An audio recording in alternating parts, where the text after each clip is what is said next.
Give it up for the hilarious Dan Conrad, everybody.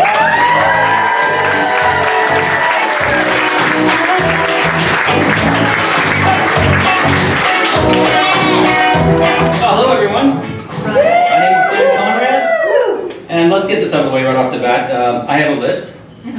I was never self-conscious about it until about a year ago. I saw myself in a video. I actually kind of freaked out a little bit. I was actually angry at my friends, like, how could you not tell me? I sound like a strangled squirrel. Well, I went back to my favorite institute of higher learning, YouTube. I typed in, get rid of lisp. Now, the first thing that came up was a speech seminar by Dr. Susanna Sussman. I'm like, yeah, go fuck yourself.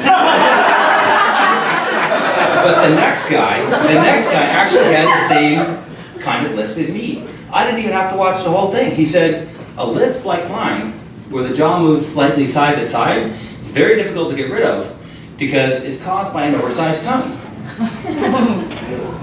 Well, now, when I'm at the gym, and I see a guy spreading around with a hot girlfriend, I'm like, bro, do you even lisp?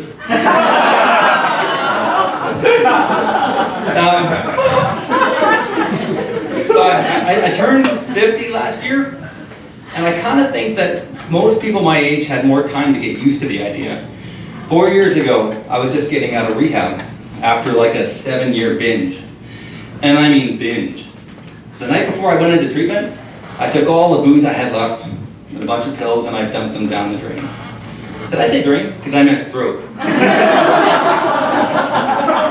But getting sober in your mid-40s is like waking up from a 200-year coma and realizing your powdered wig and your pantaloons are no longer considered sexy. Why do the fine ladies not part at their petticoats? I can't even dress my age, but I do know what I like when I see it. Like the other day I said to this woman, have you noticed that people can be touchy about compliments, especially women? Like all I said was, I wish I could pull off your son's shorts.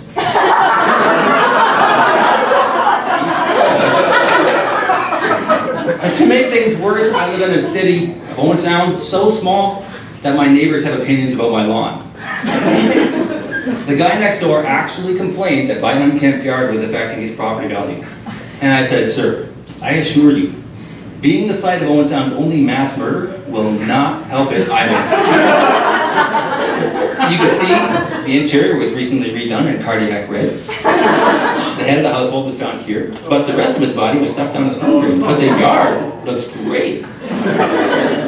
But Owen Sound does have a lot of redeeming qualities. Like it's very, very close to nature, hiking, boating, all kinds of that stuff. And we just, as of this year, got a Starbucks. And I don't mean to brag, because I know that Toronto achieved that milestone some time ago. But I have to admit, it pains me every time I drive out of Toronto, not because of the AGO or the power plant or those cultural amenities that I love. There are so many beautiful women here, and some of them appear to be above the age of 35. At the Owen Sound YMCA, I can go to prison just for making eye contact. Excuse me, is this machine free? I'm 25, you creep! Who the fuck asked you that? But actually, I do get asked out at the Y quite a bit.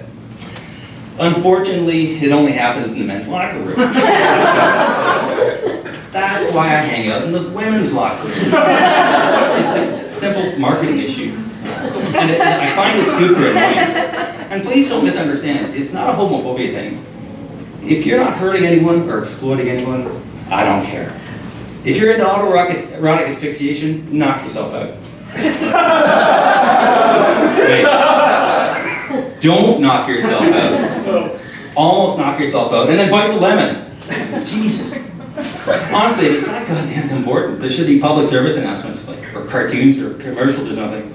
They could have like a choking bear or a strangled squirrel.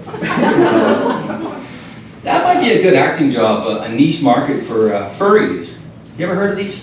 Yeah. This crowd, or this, not this crowd, consenting adults who dress up like furry cartoon animals and play Pokemon Go to town on me with other people.